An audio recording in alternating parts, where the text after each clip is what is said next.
दोस्तों, इंसान की फितरत है कि वो अपने आप को सबसे शक्तिशाली दिखाना पसंद करता है। वो हमेशा चाहता है कि उसकी बात को सुना जाए, सारे उसकी ही बात माने और काम करें, सब उसका सम्मान करें, उसे स्पेशल महसूस करवाएं। लेकिन क्या आप बता सकते हैं कि दुनिया में सबसे शक्तिशाली वस्तु क्या है? आप जानकर आश्चर्य होंगे कि वो शक्तिशाली वस्तु हम सबके पास है, पर क्या हम उनका प्रयोग करना जानते हैं?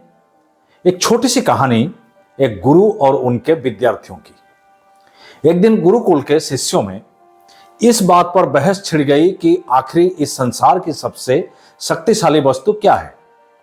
कोई कुछ कहता तो और कोई और कुछ कहता। सब अपने अपने बात को सिद्ध करने में लगे हुए थे। जब इस विवाद का कोई निर्णय ना निकला, वही हुआ जो हर बार होता आया था। सब शिष्य विवाद लेकर गुरुजी के पास पहुंचे। सबसे पहले गुरुजी ने उन सभी शिष्यों की बातों को बड़े ध्यान से सुना। थोड़ी देर सोचने के बाद गुरुजी थोड़ा नाराजगी भरे आवाज से बोले, लगता है तुम सब लोगों के पास कोई काम नहीं है, फालतू की बातों में दिमाग लड़ा रहे हो। तुम सबों की बुद्धि भ्रष्ट हो गई है। क्या ये अनाप शनाप निरर्थक प्रश्न कर रहे हो? इतना कहकर वो वहां से चले गए। सारे शिष्य हैरानी से एक दूसरे की ओर देखने लगे। गुरुजी को आज क्या हो गया है?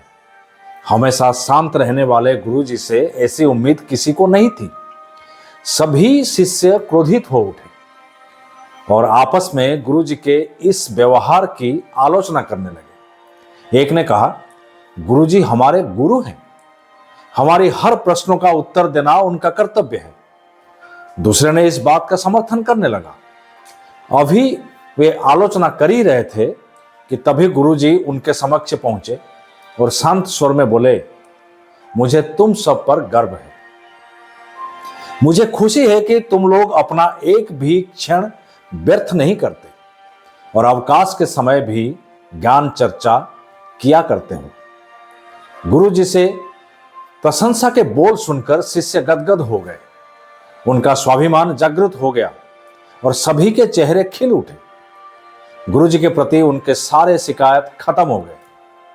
सारे शिष्य गुरुजी को प्रणाम करने लगे। तब गुरुजी ने कहा, मेरे प्यारे शिष्यों, आज जरूर आप लोगों को मेरा व्यवहार कुछ विचित्र लगा होगा। दरअसल आप लोगों के प्रश्न का उत्तर सही ढंग से देने के लिए ही मैंने ऐसा जानबूझकर किया था। देखिए, जब मैंने आपके प्रश्न के बदले में आपको भला बुरा कहा तो आप सभी क्रोधित हो उठे और मेरी आलोचना करने लगे। लेकिन जब मैंने आपकी प्रशंसा की तो आप सब प्रसन्न हो उठे। संसार में वाणी से बढ़कर दूसरी कोई शक्तिशाली वस्तु नहीं है। वाणी से ही मित्र को शत्रु और शत्रु को मित्र बनाया जा सकता है। ऐसी शक्तिशाली वस्तु का प्रयोग प्रत्येक व्यक्ति को सोच समझकर करना चाहिए। वाणी का मिठास लोगों को अपनी ओर आकर्षित कर लेता है।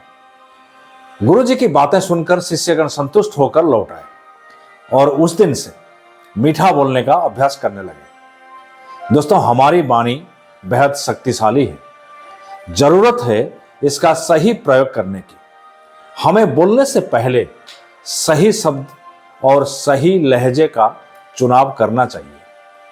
दोस्तों, बोलने की एक प्रिंसिपल के ऊपर हम सबको जरूर ध्यान देना चाहिए। तोल मोल के बोल। Before you speak, think. THINK।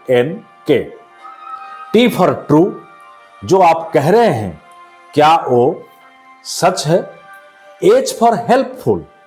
जो आप कह रहे हैं क्या उससे कुछ फायदा हो सकता है? I for inspiring. जो आप कह रहे हैं क्या वो इंस्पायर करने वाली है? N for necessary. जो आप कह रहे हैं क्या वो जरूरी है? K for kind. जो आप कह रहे हैं क्या वो मीठे शब्दों में कहा गया है? दोस्तों, इस प्रिंसिपल को फॉलो करें और अपना जीवन खुशहाल बनाएं। जाने से पहले मैं फिर एक बार कहना चाहूंगा, आप जैसा कोई नहीं, आप किसी से कम नहीं। अगर खुद पर है भरोसा तो जरूर पूरी होगी मन की आशा। अगर आपको कहानी अच्छी लगी तो लाइक करें, शेयर करें, कमेंट करें, सब्सक्राइब करें YouTube channel BK the story teller और फॉलो करें Facebook page BK the story Taylor.